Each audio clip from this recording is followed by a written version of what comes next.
বলুন। That was the point.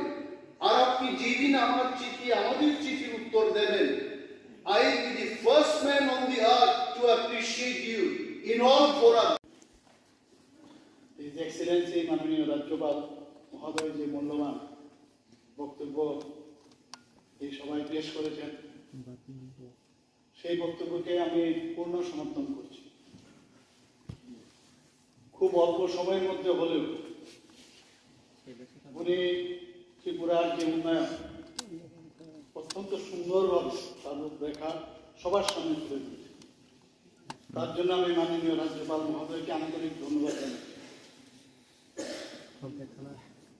মাননীয় রাজ্যপাল মহোদয়ের ভাষণে একটা জিনিস খুব আমার খুব ভালো লাগে, সেটা হচ্ছে যে রাজ্যের জনজাতি, তপশিলি জাতি, সংখ্যালঘু, অন্যান্য যারা অনগ্রসর, লাইফ মাইন্ড লাস্ট মাইলের কথা বলছি আমি, সেসব লোকদের বিষয়ে, অনগ্রসর জাতিদের সামগ্রিক উন্নয়ন, মহিলা সশক্তিকরণ, কৃষকদের আয় বৃদ্ধি, রাজ্যের যুবক যুবতীদের কর্মসংস্থান, পর্যটন এবং সার্বিক উন্নয়নের প্রধান বিষয়গুলো প্রাধান্য পেয়েছে। এবং এটা তো সত্যি, আমরা সবাই জানি। আমরা এটাও জানি যখন বাইরের থেকে মানুষ আসছে, আমরা দেখি আমাদের সাথে যখন যোগাযোগ করে, নিশ্চয় আপনাদের সাথে যোগাযোগ করে, এখানে বিরোধিতার জন্য বিরোধ নয়, এটা কিন্তু ফিল করতে হবে। যারে এই ত্রিপুরা এরকম হয়ে গেছে, আমি তো 3 বছর আগে এখানে এসেছিলাম, 5 বছর আগে আমি এসেছিলাম, 10 বছর আগে এসেছিলাম, এই ত্রিপুরা কি হয়ে গেল? রাস্তাঘাট, পানীয় জল, সমস্ত জায়গায় মানুষ দেখছে। তো এই সামগ্রিক যে বিষয়টা ওনার যে বক্তব্য এখানে রেখেছে, সেটা কিন্তু প্রস্ফুটিত হয়েছে। প্রধানমন্ত্রী নরেন্দ্র মোদীর ভীষণ লক্ষ্য হচ্ছে 2047, আমরা সবাই জানি, এবং সেই রূপরেখাকে আমরাও অনুসরণ করছি। বিজেপি আর বিএনপি সরকার বারবার, আপনারা হয়তো বা তীর্থকেশ্বরে বলেন যে ত্রিপুরা শ্রেষ্ঠ ত্রিপুরা, বলেন, বলার জন্য হয়তো বা বলেন, কিন্তু আমরা কিন্তু ডিসিশন নিয়েছি এক ত্রিপুরা শ্রেষ্ঠ ত্রিপুরা বানাবোই বানাবো। সেটা কৃষি ও সংশ্লিষ্ট ক্ষেত্রেই হোক, আইন শৃঙ্খলায় হোক, উদ্যোগের বিষয়ে হোক, প্রশাসনের অন্যান্য মুখ্য যে ক্ষেত্রগুলো, ত্রিপুরাকে একটি মডেল রাজ্যে আমরা পরিণত করতে বিজেপি আর বিএনপির যে সরকার অঙ্গীকার। এখানে একটা বিষয় যদিও এটার সাথে সম্পর্ক নেই, মাননীয় রাজ্যপালের যে ভাষণের সাথে, কিন্তু অনেকে অনেক কথাই বলেছেন, মানে এটাকে ডিলেট করে বলেছে। এখানে উনি বলেছেন যে অনেকগুলো চিঠি উনি মাঝে মাঝে দেখেন, আরো অনেকে বলেছেন, don't take it otherwise, I want our relation should be maintained today and future also.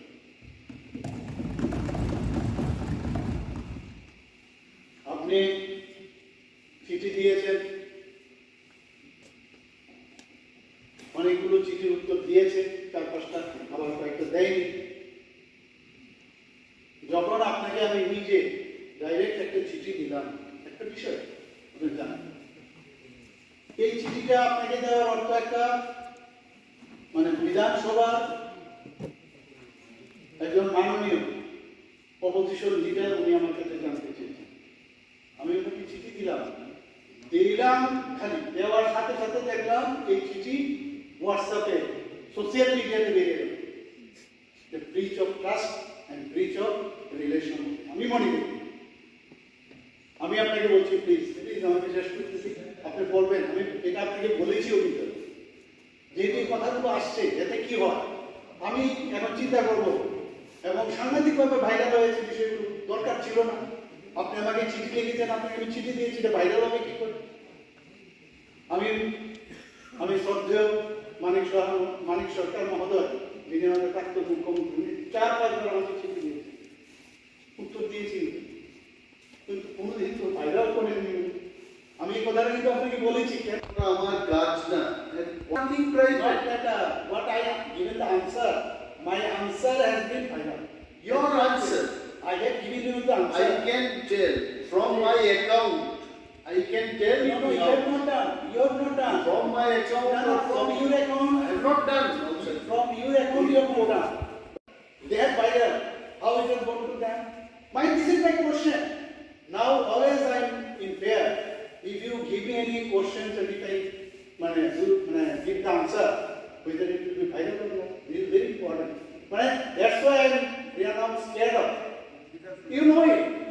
For that there was some অনেক জায়গায় অনেক কিছু হয়েছে এই বিষয় নিয়ে আপনি জানেন। কুসুমিত লোক পর্যন্ত আমাকে আমার পুরানো হয়েছে। দেখুন আমি বলছি আগে আমি রিলেশন আপনার সাথে মেনটেন করতে চাই এবং সেটা থাকবেও, এটা আমি আপনাকে বলছি। কিন্তু এটা হওয়াটা ব্রিচ of relation, breach of trust. কেন হবে? আপনার হাতে দিয়েছি, অন্য জায়গায় কেন যাবে? তাই যাবে আমার এখান থেকে তো আমি এটা আছে, আপনি বিশ্বাস করেন না করেন, এই কারণেই আমি বলছি আপনি চিঠি দিলে আমার এমন মনে হয় যে চিঠির উত্তর যে দেবো সেটা তো ভাইরাল হয়ে গেলে তো, কারণ একজন ভ্যালপি শ্রদ্ধেয় উনি আমাকে চিঠি লিখছেন, মুখ্যমন্ত্রী উত্তর দিচ্ছেন এবং এর আগে প্রাক্তন মুখ্যমন্ত্রী এর মধ্যে থেকে শিখি। তাদের যদি এরকম হয়, এটা উত্তেজনার সৃষ্টি হয়েছিল, সেটা সেই চিঠি নিয়ে উত্তেজনার সৃষ্টি হয়েছে। আমি ফ্যাক্টস যেটা সেটা আপনাকে দিয়েছি, আমি তো মিথ্যে কথা বলিনি। I have not twisted out, আমি কিন্তু টুইস্টেড আউট করিনি সেটা। আপনি মনে আছে নিশ্চয়ই, আমি বলেছিও কিন্তু আপনাকে। কথাটা হচ্ছে এইটা যে আমরা শিখবই হতে গণতন্ত্রের পীঠস্থান এরকম জায়গার মধ্যে এভরিডে আমি সবকিছু জানি, এটা সম্ভব না। আমি কদিনের এখানে শ্রদ্ধেয় জিতেন বাবু এখানে আছেন, প্রাক্তন এমপি, আমি নিজে ওনাকে দেখেছি, আমি দেখতাম এত সুন্দরভাবে পার্লামেন্টে উনি বক্তব্য রাখতেন, আমরা গর্বের বুকটা ফুলে উঠতো যে ত্রিপুরার কোনো লোক ওখানে সুন্দর বলছে। কিন্তু আমি অনুরোধ করবো প্রাইভেট লেটার থাকে প্লিজ আপনার অফিসিয়ালদের বলবেন কনফিডেন্সিয়াল এন্ড প্রাইভেট। আমি করিনি, আমি এই কথা বলছি। প্রাইভেট এন্ড কনফিডেন্সিয়াল যদি হয় এইরকম লেখা থাকে। মাননীয় স্পিকার মহোদয়, and you are the custodian, the responsibility will be yours. এটা করলে কারণ দেখুন এটাকে নিয়ে আপনারা জানেন কত কুশপুত্তলিকা ইত্যাদি ইত্যাদি কত কিছু জানেন। আমি জিতেন বাবুকে বলবো, কালকে আমি খুব খুশি হয়েছিলাম আপনি যখন বললেন একটা প্রশ্ন, যখন উনি করলেন একটা বিষয় যখন বললেন মুখ্যমন্ত্রী যে আপনাকে কি হেল্প করবো, আমি খুব খুশি হয়েছিলাম। দেখলাম আগুনের মধ্যে ঘি ঢেলে দিলেন। কিরকম কথা বুঝতে পারবো, এই যে এমনি পলিটিক্স, এত ধরনের পলিটিক্স আমরা যদি এইভাবে দেখে থাকি তাহলে পরিবর্তনের কথা বলি, কবে পরিবর্তন আসবে অস্বীকার করতে পারবেন না আপনি। সবার সঙ্গে আপনি এটা এমন ভাবে যেভাবে উনি টেবিল ছাড়তে এইভাবে বলেছেন, কিন্তু আমি কিন্তু সাইলেন্টলি উত্তর দিয়েছি, দেবো দরকার পড়ে না। আপনার এই উত্তেজিত করার যে প্রচেষ্টা, এই কারণে উনি খুব শান্ত মানুষ, আমি জানি না, খুব ধীরে স্থিরে কথা বলেন, কিন্তু আপনার এটার কারণে he comes to me sometimes, আমাকে খুব প্রেস করে। আবার যখন দেখি উনি বলছেন, যখন সাংবাদিক সম্মেলন, কি মুখ্যমন্ত্রী খাওয়ার মধ্যে তাকিয়ে নাকি আমি সাইন করি। আরে আমি একটু পড়াশোনা করেছি, হয়তো আমার থেকে বেশি আপনি করেছেন, খাওয়ার মধ্যে তাকিয়ে আমি কি করে সাইন করবো? হয় না এটা খাওয়ার মধ্যে আমাকে তো সেই সম্মানটুকু তো আশা করি যে আমাকে, এবং আপনি সেদিন যখন দেখুন সবার আমাদের কিন্তু আমার ভুল হতে পারে, আপনি আমাকে শিখাবেন, আমি ওই করেছেন। আপনি যেদিন আমার কাছে আসলেন এই কথাগুলো উঠেছি কিন্তু বারবার আপনি বলেন, আমি আপনার যে ট্রাস্টটা সেটা নেবার জন্য আমি চিফ সেক্রেটারি আমি ওই দিকে দেখেছি যাতে কাজটা হয়। এটাকে আমার দোষ হয়েছে। আমি তো ইচ্ছে করলাম আমার কাছে এই কাগজটা লো, আচ্ছা আগে হতো, আচ্ছা ঠিক আছে, এটা তো আমি করিনি। আমি চেয়েছিলাম, কারণ টেকনিক্যাল বিষয়গুলো আপনি যদি অফিসার করছেন এটা তো অস্বীকার করার উপায় নেই। এর জন্য আমি ভেবেছিলাম in presence of them I call them, এটা কিন্তু আমার ভুল হয়েছে। আপনি বললেন যে ওএসডি আমাকে চালাবে, আমাকে অন্যান্য অফিসাররা চালাবে। আমি কি বোকা? আমিও তো কোনো সময় মেডিকেল কলেজে বা আমিও তো এইচওডি ছিলাম, অ্যাডমিনিস্ট্রেশনে ছিলাম, আমাকে কে চালাবে? বলি আমি আপনার was in your position, আমি সত্যি আমি সেটি লেটার নিয়ে এসেছি, আপনাকেও দেবো যদি আপনার দরকার পড়ে। I would have been very happy that leader of opposition is telling me, and if I act on this, you will be absolute forever. Instead, you are trying to tap on this thing. আমি কি বলবো? না হয় বলুন না, আমার রিপ্লাইটা কেন হচ্ছে না, কাজগুলো কেন হচ্ছে না, ইউ প্লিজ টেল মি। কিন্তু এটা আপনার এবং আমার বিষয় না। আমি যদি বলে থাকি যে আকাশের দিকে আপনি চেনেন, তাহলে লেটারগুলো কেন পড়া হলো না? That was the point. আর আপনি যেদিন আমার চিঠি, আমাদের চিঠির উত্তর দেবেন, I will be the first man on the earth to appreciate you in all forum. আমি এই হাউসে দাঁড়িয়ে বলে গেলাম, আমি কাপুরুষ না।